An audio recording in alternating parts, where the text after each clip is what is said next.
Welcome student, this is the next lecture of marketing of services, and in this lecture we are continuing the topic that is market research.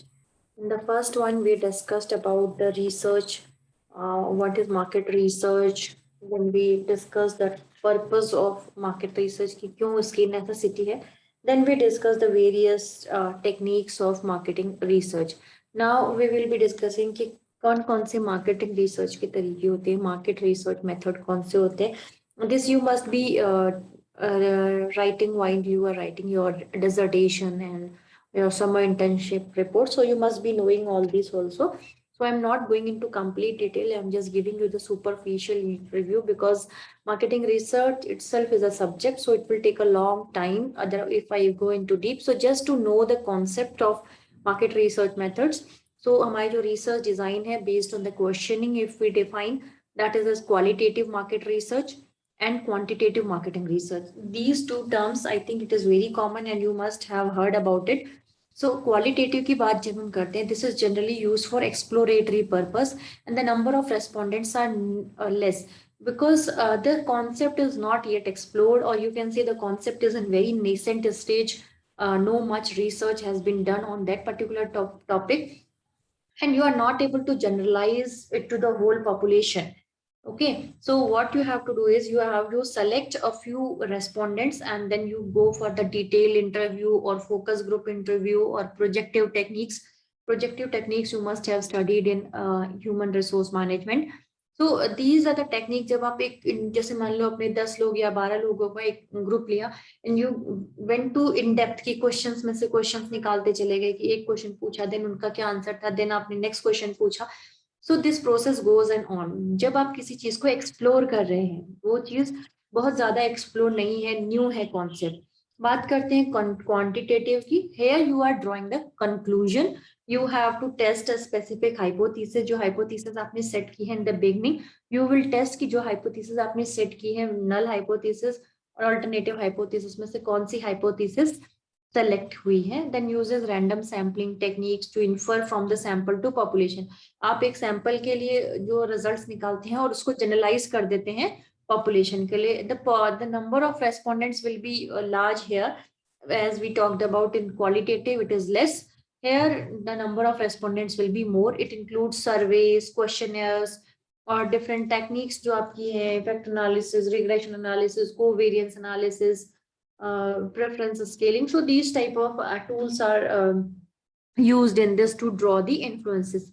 यहाँ आप generalise कर सकते हैं जो भी आपने data लिया है, गैदर किया है, उसको आप एक सैंपल के थ्रू आप पॉपुलेशन को पे जनरलाइज कर सकते हो और it is done through surveys and questionnaire.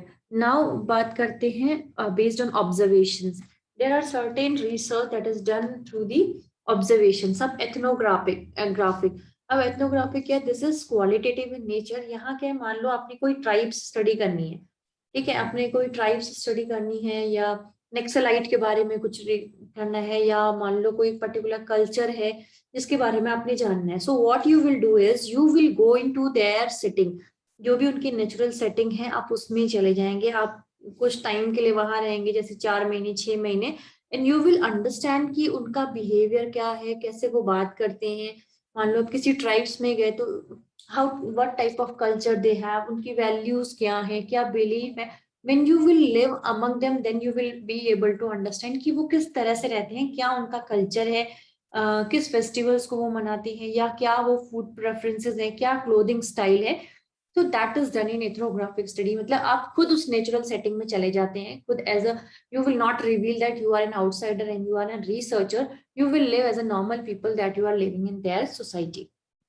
Then experimental studies that you know very well, this we do through these are quantitative in nature, and the researcher create a artificial environment. जो हमारे chemistry labs में जो भी हमारे experiment होते हैं, तो हम उसमें क्या करते हैं, कुछ कंट्रोल होते हैं, कुछ हमने कंट्रोल किया, हमने देखा कि इतने टेम्परेचर पे ये चीज डालनी है तो क्या इम्पैक्ट आएगा.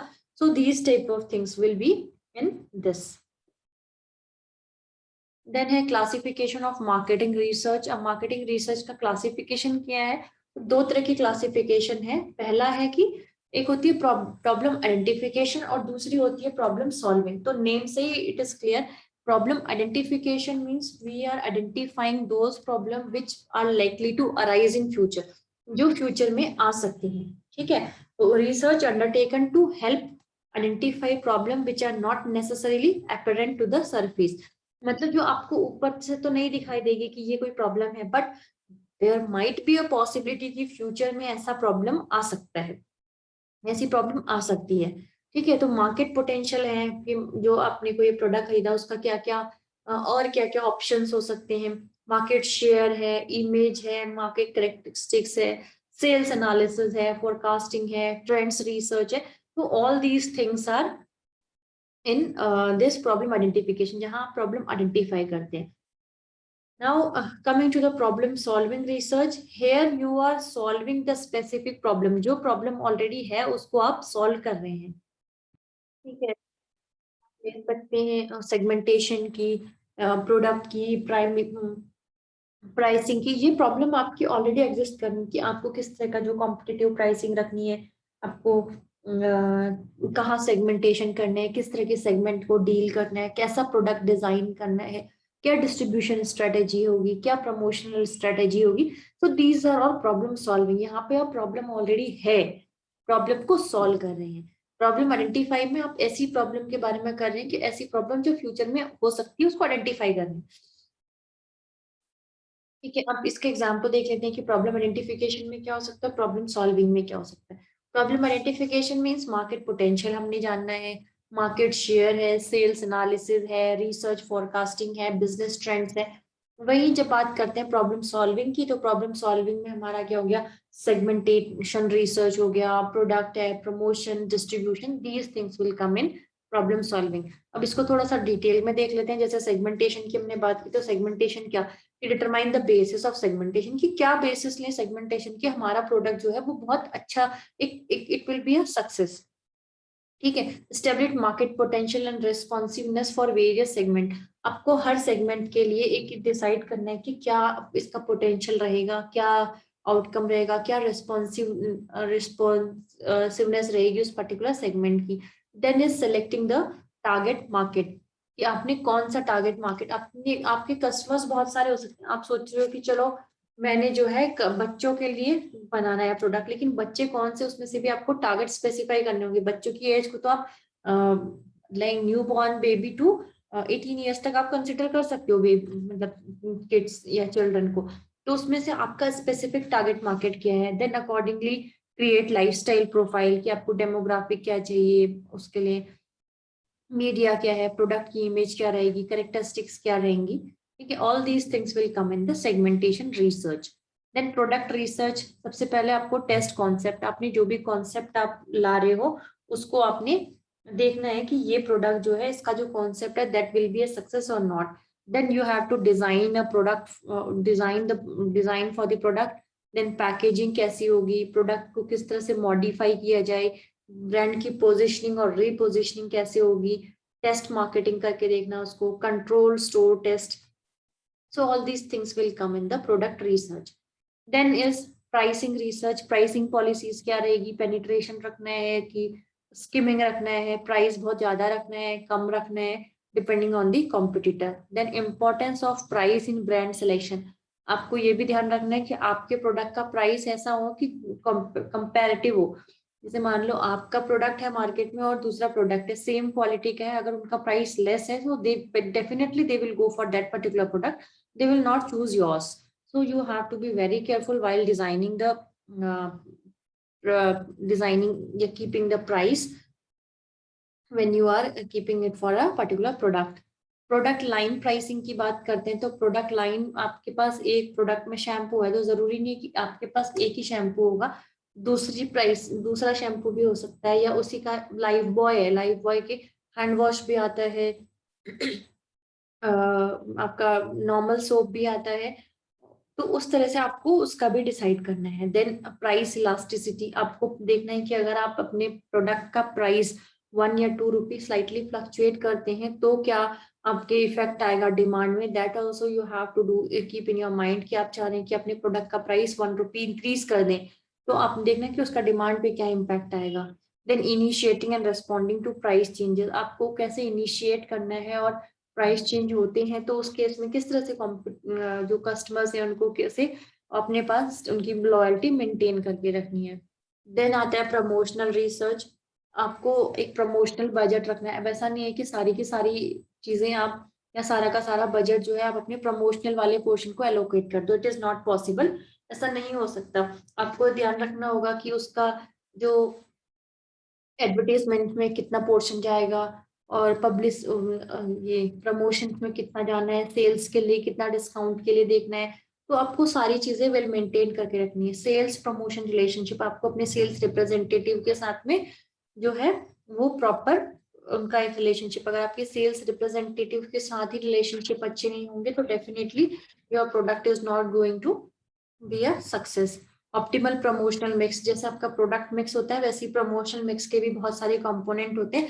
दैट हैज टू बी, ऐसा नहीं कि एक कंपोनेंट को हमने बहुत ज्यादा इंपॉर्टेंस दी थी, दूसरे को हमने बहुत कम दी, ऐसा नहीं। We have to take the proper decision. Then copy decisions, media decisions ध्यान देना है। क्रिएटिव एडवर्टाइजिंग टेस्टिंग, आपने जो एडवर्टाइजिंग की है उसकी एक टेस्टिंग होती है। जैसे कोई भी एडवर्टाइजमेंट है तो उसको एक बार गो लाइव करने से पहले हम लोग क्या करते हैं, एक छोटे से छोटे level of customer, set of customers पे सामने उसको एक बार रन कराया जाता है so that they can give certain feedback regarding that. और जो भी वो फीडबैक देते हैं on the basis of that we can redesign और अपना जो भी है, अगर जो भी उनका जो भी अगर पर्सपेक्टिव है, if it is okay then we can do that.